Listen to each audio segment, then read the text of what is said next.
Dans un monastère isolé à l'intérieur de la France, la jeune Marguerite nonne a toujours été un exemple de dévotion et de pureté. Silencieuse et dévouée, elle n'a jamais remis en question sa foi jusqu'à ce que quelque chose d'inexplicable se produise. Elle découvre qu'elle est enceinte. Sans avoir voté ses votes, Marguerite voit son monde s'effondrer tandis que les religieuses autour de lui commencent à soupçonner un péché impensable. Le temps passe et le secret devient impossible à cacher. Le jour de la livraison, les médecins sont pressés de faire face à la naissance. Mais quand l'enfant arrive enfin au monde, un choc profond prend le contrôle de la pièce. Quelque chose qui remet en question la logique, la science et même la foi du plus dévot. Ce que Marguerite porte n'est pas seulement une vie, mais un mystère qui peut tout changer.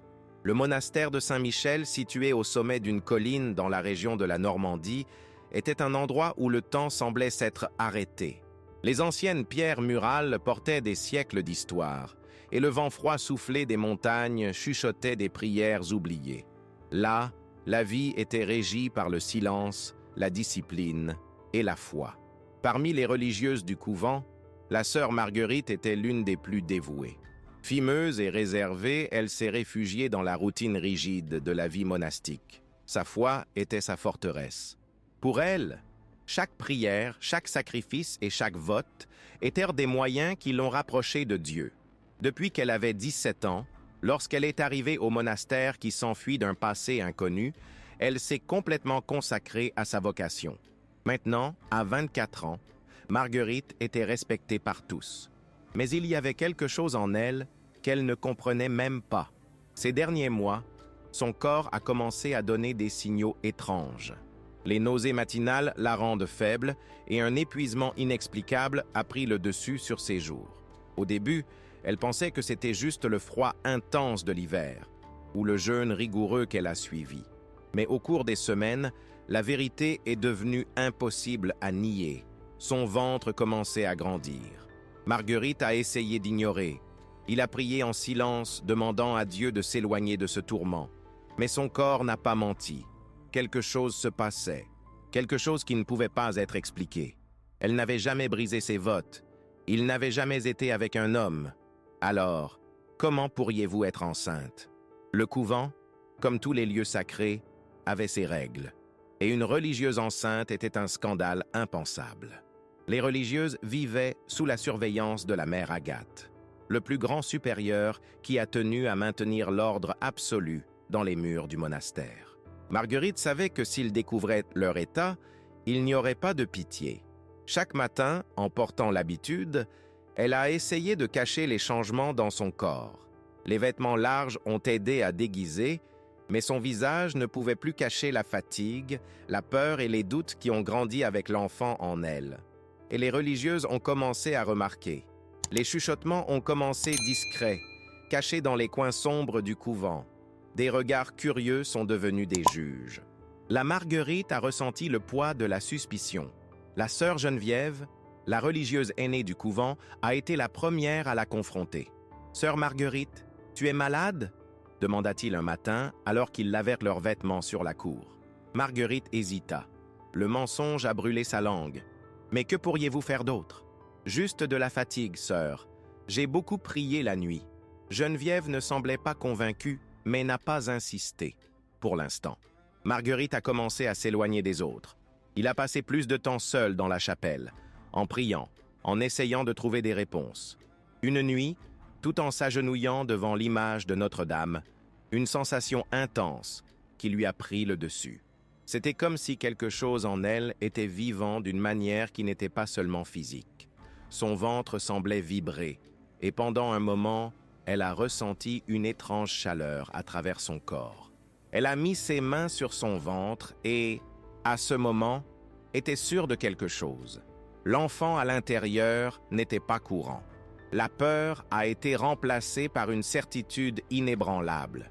Elle n'était pas seulement une femme portant un bébé.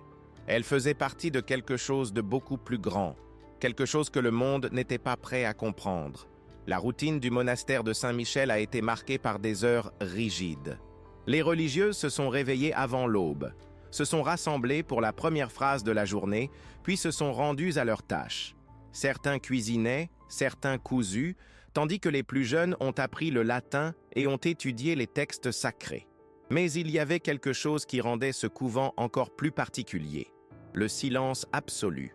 Les règles du monastère exigeaient que les religieuses ne parlent que le nécessaire.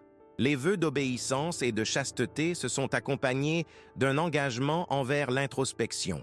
Parler peu signifiait écouter davantage Dieu. Cela signifiait étouffer les désirs, éviter les tentations et transformer l'âme. La Marguerite l'a toujours cru, jusqu'à ce que votre corps commence à changer. Le silence du couvent, qui lui donnait autrefois la paix, semblait désormais suffocant. Dans les murs froids en pierre, chaque étape semblait résonner plus fort, chaque regard qu'il a reçu semblait un jugement. Elle sentait que tout le monde autour d'elle réalisait quelque chose de différent d'elle. Et elle n'était pas tort. La sœur Geneviève, l'aînée des religieuses, a commencé à l'observer attentivement. Ses yeux, toujours attentifs, semblaient analyser chaque petit geste de Marguerite. Elle a remarqué sa fatigue, a remarqué comment la jeune religieuse s'est éloignée des autres et a passé plus de temps que d'habitude dans la chapelle. Mère Agather a également commencé à soupçonner. Son regard sévère, qui a toujours inspiré le respect et la peur parmi les sœurs, est maintenant tombé sur la Marguerite fréquemment. Le supérieur du couvent était une femme rigide qui appréciait surtout la discipline. Elle croyait que la foi ne restait forte que lorsqu'il n'y avait pas de place pour le doute, et tout signe de faiblesse était traité avec rigueur. Dans la cuisine, des religieuses plus jeunes ont échangé des regards curieux. Il était impossible de ne pas remarquer comment le visage de Marguerite était pâle tous les jours, ni comment elle évitait les repas, comme si elle était toujours nauséeuse. « Elle est malade », murmura l'un d'eux, « ou cachait quelque chose », a déclaré un autre. Ce qui était autrefois simplement avec suspicion a commencé à devenir des certifications. Les couloirs du monastère, qui étaient autrefois des lieux de tranquillité, semblaient désormais pleins d'yeux invisibles, attentifs à chaque mouvement de Marguerite. Une nuit, tout en priant seule, elle sentit un frisson. C'était comme s'il était observé. Il se tourna rapidement et vit la sœur Geneviève s'arrêta à l'entrée de la chapelle, la regardant. « Vous devez me dire la vérité », a déclaré la religieuse âgée, sa voix basse mais ferme. Marguerite frissonna. Elle voulait le nier, voulait s'échapper, mais la vérité était comme un poids écrasant. Il a commencé à dire, mais ses paroles sont mortes avant qu'il ne puisse continuer. Geneviève s'est approchée et a mis une main sur son épaule. Tout ce qui se passe, Dieu voit tout. Et la vérité apparaît toujours. Marguerite sentit ses larmes s'accumuler dans ses yeux. Son secret s'échappait de ses mains comme du sable. Pendant ce temps, Mère Agather a déjà fait ses propres pas. Les suspects étaient dangereux, et une religieuse qui cachait quelque chose était une menace pour l'ordre sacré du couvent. Elle a commandé un prêtre dans le village voisin, quelqu'un qui pouvait aider Marguerite à se racheter s'il y avait un péché. Mais Marguerite savait, il n'y avait pas de rachat pour quelque chose qui ne pouvait pas être expliqué. Son ventre a continué à grandir, et le mystère qu'elle portait ne pouvait pas être caché plus longtemps. L'hiver est venu durement au monastère. Le vent froid a traversé les murs de pierre et a fait trembler les bougies dans les chapelles et les couloirs. Mais la Marguerite froide ne venait pas de la météo, est venue de la peur. Elle savait qu'elle ne pouvait plus se cacher longtemps. Son ventre, qui pouvait autrefois être camouflé par les vêtements larges, était maintenant évident. Ses mains tremblaient chaque fois qu'elle réalisait un regard prolongé d'une religieuse.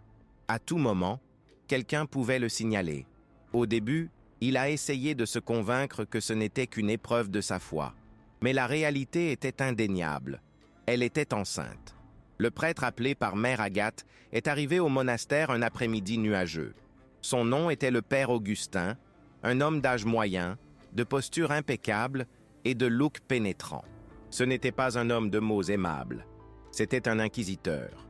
Sa fonction était de préserver la sainteté du couvent et il avait déjà été appelé d'autres fois pour faire face aux déviations de la foi. « Mère Agathe » a-t-il dit en s'asseyant dans sa salle privée, « il soupçonne qu'une sœur a brisé ses votes ?» Le supérieur soupira. « Nous n'avons pas encore de preuves. » Mais il y a quelque chose qui ne va pas avec sœur Marguerite. Pendant des mois, elle a des symptômes étranges. Et maintenant, je crains que votre condition soit inacceptable pour une femme de Dieu. Le père Augustin est resté silencieux pendant quelques secondes. Puis il a entrelacé ses doigts et a dit « S'il y a quelque chose à avouer, nous la ferons parler. » Le lendemain, Marguerite a été appelée au bureau de la mère. La façon dont il y avait un tourment. Elle regardait les autres religieuses à son sujet, comme s'ils savaient déjà ce qui se passait. Quand il est entré dans la pièce, il a trouvé le supérieur assis derrière sa grande table, en bois sombre, et à côté d'elle, le père Augustin. Le silence était oppressant. « Sœur Marguerite ?» La voix de Moteur Agateur était tranchante. « Y a-t-il quelque chose que vous voulez nous dire ?» Marguerite a gardé la tête baissée. Son cœur battait fort, ses mains transpiraient. « Non, mère. » Le père Augustin se pencha légèrement en avant. Son regard a percé la Marguerite comme une lame invisible. « Es-tu sûre? Dieu voit tout, ma fille. Et un péché indéfini est un fardeau que l'âme ne peut pas porter. » Marguerite a avalé dur. Elle savait que tout mauvais mot pouvait la condamner. Moi, sa voix échoua une seconde. « Je jure, père, je n'ai jamais brisé mes votes. » Augustin a jeté un coup d'œil avec mère Agathe. Le silence dans la pièce a duré une éternité. « Croyez-vous que cet enfant est l'œuvre de Dieu ?» il a demandé. Marguerite leva les yeux et pour la première fois, répondait sans hésitation. « Je ne sais pas, mais je sais que je n'ai jamais été avec un homme. » La confession a choqué les deux. Mère Agathe renifla, incrédule. Le père Augustin était silencieux pendant un moment, évaluant la Marguerite avec un mélange de curiosité et de scepticisme. « C'est impossible, » a déclaré mère. « Ou c'est un miracle, » murmura Augustin. La phrase a été suspendue dans les airs, laissant un poids dans la pièce. Mère Agater a refusé d'accepter cette possibilité. Si c'était vrai, si Marguerite était vraiment enceinte sans avoir commis un péché, qu'est-ce que cela signifiait? La nouvelle s'est rapidement répandue entre les religieuses. Certains pensaient que la Marguerite était un menteur. D'autres ont commencé à le craindre. Et certains ont secrètement commencé à se demander s'ils étaient en fait confrontés à quelque chose de divin. Cette nuit-là, alors que Marguerite essayait de dormir, elle sentit quelque chose se déplacer dans son ventre. Ce n'était pas seulement un coup de pied, mais quelque chose de profond, de chaud, comme si une énergie pullait à l'intérieur. Puis il a entendu un murmure dans son esprit. « Ça arrive. » Marguerite était assise sur le lit, son cœur rapidement. Le murmure n'était pas le vôtre. Ce n'était pas une pensée. C'était quelque chose en elle. Quelque chose qui allait tout changer. Le couvent n'était plus le même que les rumeurs de Marguerite ont commencé à se propager. Le silence habituel était maintenant rempli par des chuchotements dans tous les coins. Certaines religieuses étaient terrifiées, certaines fascinées, mais elles étaient toutes divisées entre deux certitudes opposées. La Marguerite était un pécheur ou la Marguerite était un miracle. Dans la cuisine, pendant la préparation des repas, les chuchotements sont devenus constants. « Si elle n'a pas voté vos votes, alors comment est-ce possible ?» demanda une jeune religieuse, sa voix chargée de peur. « Des miracles se produisent, » a déclaré un autre, hésitant. « Ou des malédictions, » marmonna un troisième. Le doute a grandi comme une ombre invisible sur tous. À l'intérieur de la cellule de Marguerite, la pression a augmenté. Dans les derniers jours, elle a de plus en plus ressenti la présence en elle-même, non seulement physiquement, mais spirituellement. Parfois, il s'est réveillé à l'aube en sentant une énergie pour prendre son corps, comme s'il était préparé à quelque chose de plus grand. Elle a regardé son ventre et savait. Quelque chose, au-delà de sa compréhension, se produisait. Pendant ce temps, la mère Agater et le père Augustin ont discuté de la meilleure façon de gérer la situation. Si nous permettons à cela de continuer, la foi de tous sera ébranlée, a déclaré la mère, croisant les bras avec impatience. Augustin, cependant, était intrigué. Il étudiait la théologie depuis des années et connaissait des prophéties oubliées anciennes sur une femme qui accoucherait sans avoir connu aucun homme. Mais quelque chose l'a étiré. Si c'était un miracle, pourquoi a-t-il ressenti une perturbation aussi forte en regardant la Marguerite? « Nous ne pouvons pas la condamner sans preuve, » a-t-il dit, mesurant les mots. « Et si la preuve est ce qui grandit à l'intérieur? Il a contré la mère. Augustin n'a pas répondu. Il ne pouvait pas dire si ce bébé était un cadeau divin ou un affront au sacré. Les religieuses plus âgées ont commencé à presser la mère Agatère pour agir. Certains ont suggéré de retirer la Marguerite du couvent, d'autres ont proposé un rituel de purification. Mais ils savaient tous qu'il y avait quelque chose qui ne va pas avec cette grossesse. Et Marguerite, à son tour, a commencé à sentir le danger s'approcher. Dans une nuit pluvieuse, quand elle est allée prendre de l'eau dans la cour, elle a remarqué une silhouette la regardant dans l'obscurité. Votre cœur s'est accéléré. Pendant un moment, il a pensé que c'était l'une des religieuses. Mais ensuite, il sentit un frisson courir sa colonne vertébrale. Quelqu'un était là. Quelque chose était là. Elle serra ses mains autour du pot d'eau et essaya d'ignorer la peur croissante en elle. Mais quand il se tourna pour retourner dans sa cellule, il a entendu un murmure. « Protégez-moi !» Marguerite s'arrêta.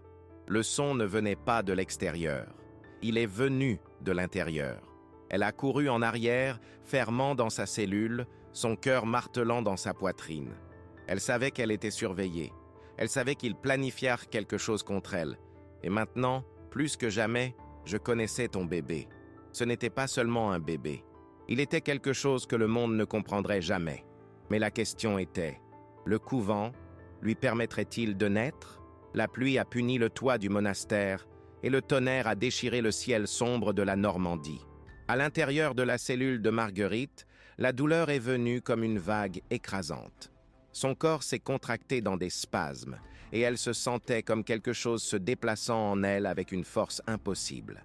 Elle a essayé de crier, mais sa voix est restée coincée dans sa gorge. C'est alors qu'elle se sentait. Une chaleur inexplicable a parcouru son ventre, contrairement à tout ce qu'il avait connu auparavant. Ce n'était pas une douleur commune, c'était un sentiment de pouvoir. Le bébé était proche. La Marguerite haleta, tenant les draps du lit lorsque la porte de sa cellule s'ouvrit brusquement. Mère Agatère est entrée, accompagnée de 2 religieuses et du père Augustin. Le regard du supérieur était d'un pur jugement. « Le moment est venu », dit-elle froidement.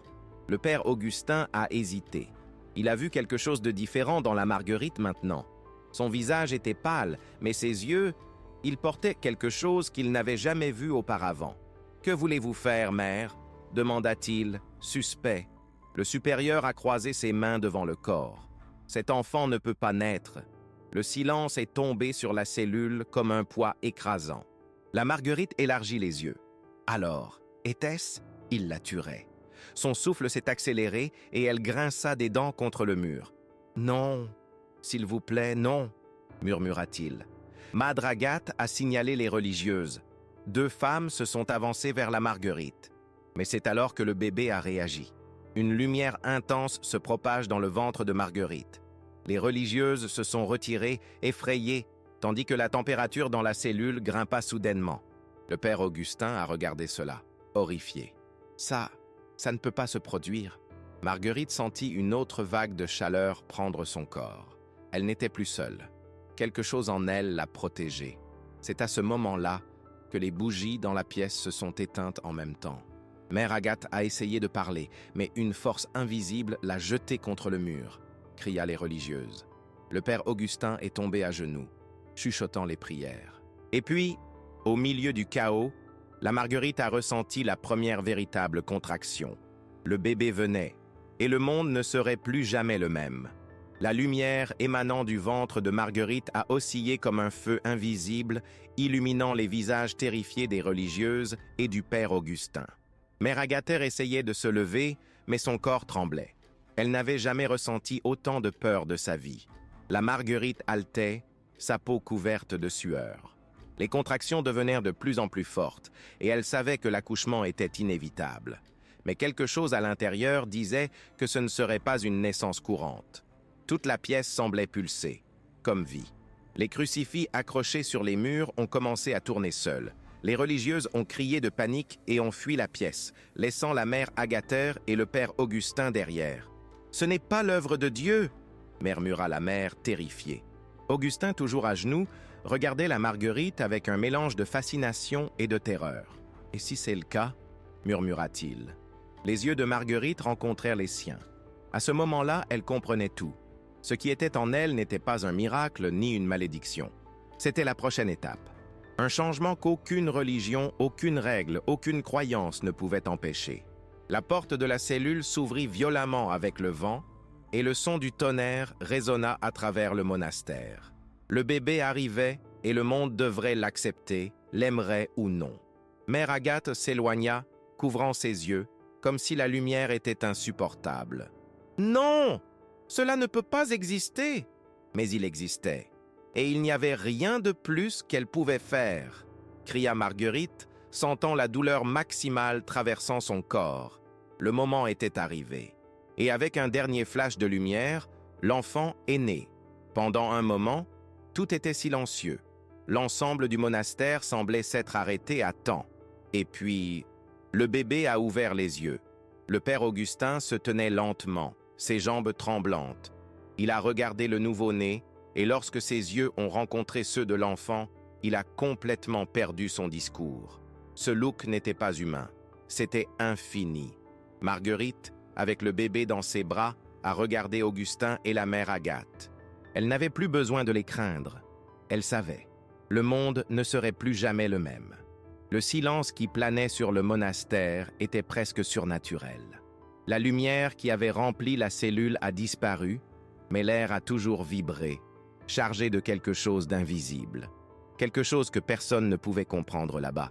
Marguerite tenait le bébé dans ses bras, son corps toujours faible de l'accouchement, mais son esprit plus lucide que jamais.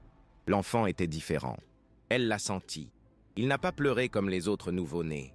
Il la regardait seulement, ses yeux profonds et fascinants, comme s'il comprenait tout autour de lui. Le père Augustin était toujours à genoux, regardant le bébé avec un mélange de dévotion et de terreur. Mère Agathe tremblait, pressant un crucifix contre sa poitrine, murmurant des prières désespérées. « Cela ne peut pas être accepté », chuchota la mère, sans courage d'affronter la scène. Mais Marguerite savait que peu importe ce que les autres croyaient, elle n'était plus enchaînée aux règles du couvent, ni à la peur du jugement. Elle avait un but maintenant. « Je pars ». Marguerite a rompu le silence. Sa voix calme, mais implacable. Mère Agathe l'a finalement regardée incrédule. « Vous ne pouvez pas partir. Vous devez être puni pour ce que vous avez fait. » Mais Marguerite sourit juste, un sourire qui n'était pas arrogant, mais de quelqu'un qui a finalement compris sa place dans le monde. « Je n'ai rien fait. J'ai été choisi. » Augustin se leva lentement. Il pensait que s'il essayait d'empêcher la Marguerite, il contesterait quelque chose de bien plus grand que n'importe quel enseignement de l'Église. « Et où allez-vous » demanda-t-il, sa voix hésitante. Marguerite a regardé son fils et a chuchoté. « Où nous devons être ?» Elle se tourna et commença à sortir de la cellule, tenant fermement le bébé contre sa poitrine. Le vent froid a envahi la pièce lorsqu'elle a passé la porte ouverte. Mère Agathe n'a pas essayé de l'arrêter. Elle est restée là, encore, en regardant la Marguerite disparaître dans le couloir, comme une ombre s'éloignant de la vie qu'elle avait rencontrée. Marguerite a quitté le monastère sans regarder en arrière, parce que maintenant elle savait. L'avenir l'attendait, et personne ne pouvait l'arrêter. Marguerite traversa les portes du monastère de Saint-Michel sans regarder en arrière. Le vent vif de la Normandie lui fouettait le visage, mais elle ne sentait pas froide. Pour la première fois de sa vie, elle a ressenti quelque chose de beaucoup plus intense que la peur, le but. Dans ses bras, son fils est resté immobile, silencieux, les yeux ouverts et attentifs, comme s'il comprenait le sort qui les attendait. Il n'était pas comme les autres enfants. Depuis la naissance, il n'a pas pleuré, n'a montré aucune fragilité. Il a juste regardé. Marguerite a marché lentement à travers le sentier de la terre qui a conduit au village le plus proche. Je ne savais pas où aller, je ne savais pas à qui je pouvais faire confiance. Mais quelque chose en elle a dit qu'elle devait continuer. C'est alors qu'un son résonnait à travers les champs vides. La cloche du monastère. Elle s'est arrêtée au milieu de la route. Les perles lourdes et solennelles retentissaient la nuit sombre comme un avertissement de condamnation. Ils alertent le village. Le cœur de Marguerite a tiré. Elle a regardé en arrière et a vu des lumières commencer à briller dans les fenêtres du couvent. Il ne la laisserait pas se taire. À l'intérieur du monastère, la mère Agathe se déplaça rapidement dans les couloirs. Son visage était pâle, mais ses yeux étaient pleins de détermination. Elle ne pouvait pas permettre à cela de continuer. « Touchez les cloches !» ordonnait. « La ville a besoin de savoir ce qui s'est passé !» Le père Augustin a tout regardé en silence. Quelque chose en lui a dit que rien ne pouvait empêcher la Marguerite maintenant. Mais il connaissait Madre Agathe suffisamment pour savoir qu'elle n'abandonnerait pas sans se battre. « Tu sais qu'elle ne reviendra pas, mère. » Sa voix était basse, mais ferme. « Ensuite, nous devrons la ramener à la force. » Augustin sentit un frisson courir dans son corps. « Qu'est-ce que tu dis ?» La mère se tourna vers lui, et pour la première fois, il a vu dans son regard non seulement la foi, mais la peur. « Si nous ne le trouvons pas, l'Église trouvera. » La menace a été faite. Marguerite était déjà loin du monastère quand il a entendu les premiers sons de marche résonnant derrière elle. Il venait. Son cœur lui martelait la poitrine, mais elle n'a pas hésité. Elle ne pouvait pas s'arrêter maintenant. Le chemin de terre était perfide, plein de pierres et de boue. Chaque étape semblait plus difficile, mais elle a refusé de s'affaiblir. Son fils, même si petit, semblait ressentir sa détermination et est resté silencieux dans ses bras. À distance, les lumières du village ont commencé à émerger à l'horizon. Elle avait deux options, continuer à courir ou essayer de demander de l'aide. Mais Marguerite connaissait la vérité.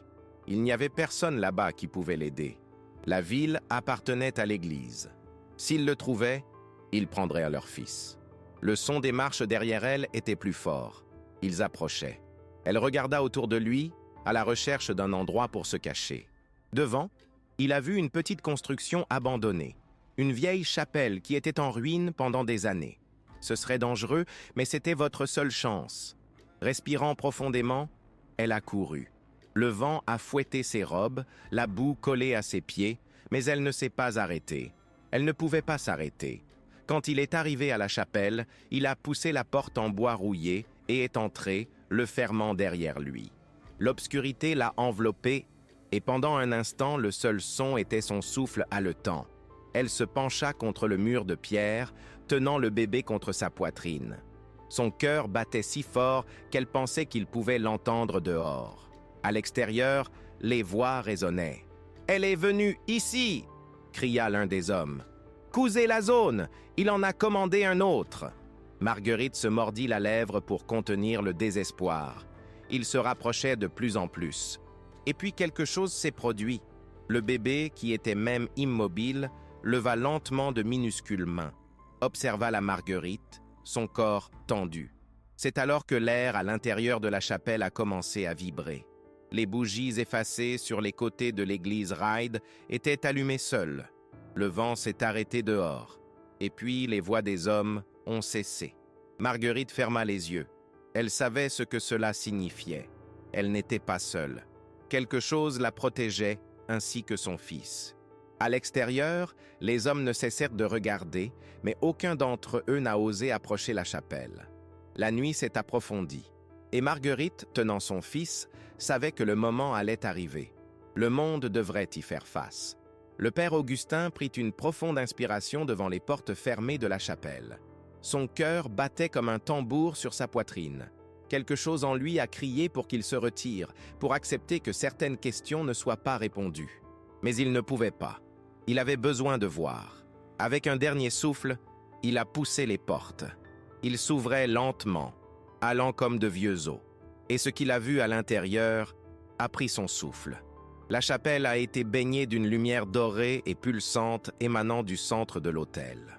C'était une lumière vivante qui oscille dans les airs comme une respiration.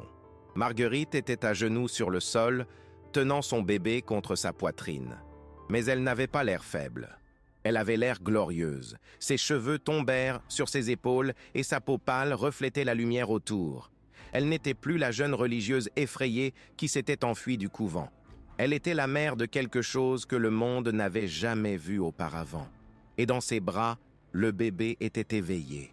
Augustin ne pouvait pas détacher ses yeux de l'enfant. Les yeux du nouveau-né étaient si profonds qu'ils semblaient contenir des étoiles à l'intérieur. Il sentit une vérité écrasante tomber sur son esprit. « Qu'est-ce qu'il » murmura Augustin, sa voix échouant. Marguerite leva les yeux. Elle connaissait déjà la réponse. « Il est le début. » Augustin sentit un frisson à travers sa colonne vertébrale. La lumière autour a commencé à vibrer plus fort. À l'extérieur, les hommes étaient toujours paralysés, incapables d'entrer. Ils ont estimé que quelque chose de plus grand qu'ils ne les arrêtait. La température dans l'air a changé. Les bougies autour de l'autel se levèrent du sol seules. C'est alors que le bébé bougea la main, et le monde tremblait. Dehors, le vent est revenu soudain, mais ce n'était pas un vent ordinaire. C'était un tourbillon d'air chaud qui a soufflé les torches des hommes, les effaçant. Les bois frissonnaient, comme si la terre elle-même réagissait. Mère Agathe, qui était arrivée quelques instants plus tôt, a ressenti un désespoir écrasant. « C'est une hérésie !» cria-t-elle, mais sa voix semblait faible face à la force invisible qui dominait l'endroit. Elle est tombée à genoux, couvrant ses yeux comme si elle voulait se protéger de la lumière intense provenant de la chapelle. Les villageois qui sont venus une fois pour capturer la Marguerite étaient maintenant terrifiés. Quelque chose se passait, quelque chose de beaucoup plus grand qu'eux. À l'intérieur de la chapelle, Augustin est tombé à genoux devant le bébé. Il tremblait. Le poids de la vérité a écrasé votre esprit. Ce n'est pas un enfant ordinaire, murmura-t-il. Marguerite sourit. Son regard provenait d'une mère qui comprenait le sort de son propre fils. Elle savait. Il est ce qu'il a toujours été. Augustin sentit les larmes couler sur son visage. L'Église n'a jamais été préparée à cela. Le monde n'a jamais été préparé. Le bébé cligna des yeux lentement, comme s'il avait reconnu l'âme d'Augustin.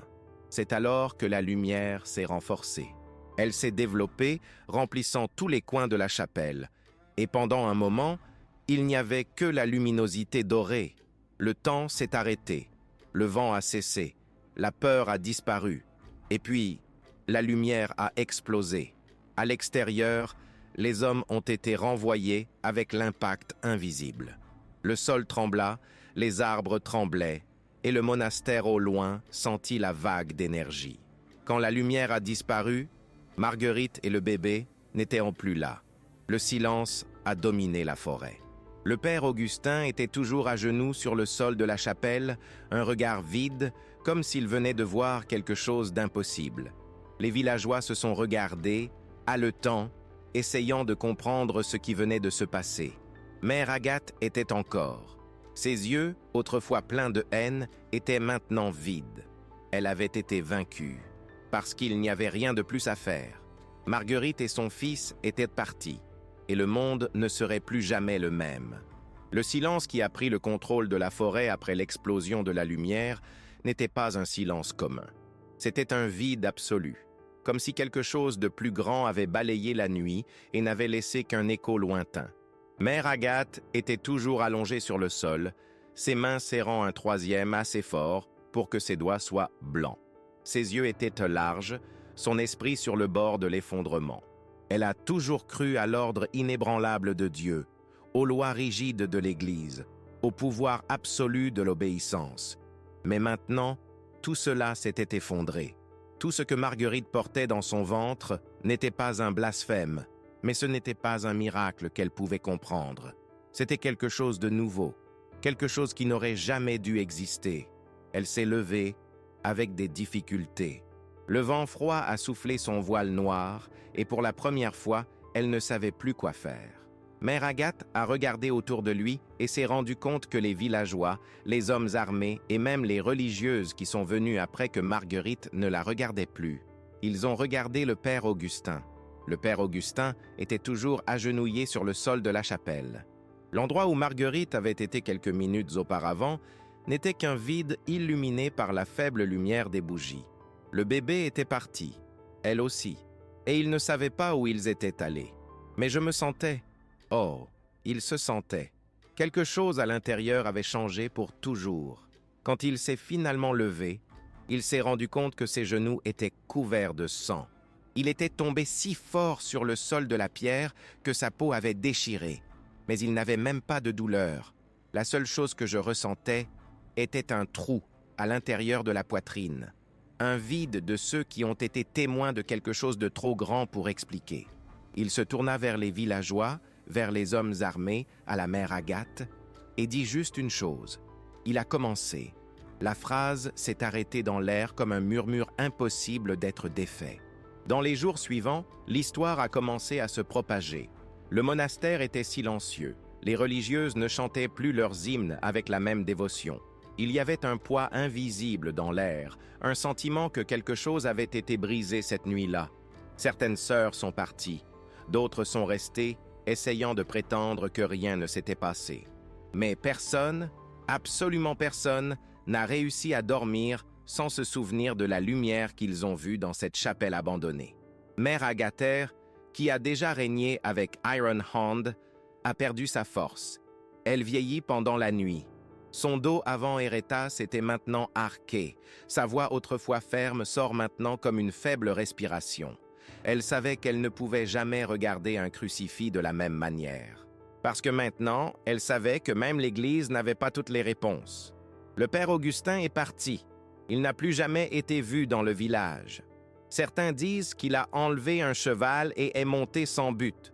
D'autres disent qu'il cherchait de la marguerite. Mais la vérité était qu'il ne savait même pas ce qu'il cherchait. Parce que maintenant, il savait qu'il y avait quelque chose au-delà de la foi, au-delà des Écritures, au-delà de tout ce qu'ils lui ont appris, et que quelque chose grandissait quelque part dans le monde. Personne ne sait où était Marguerite.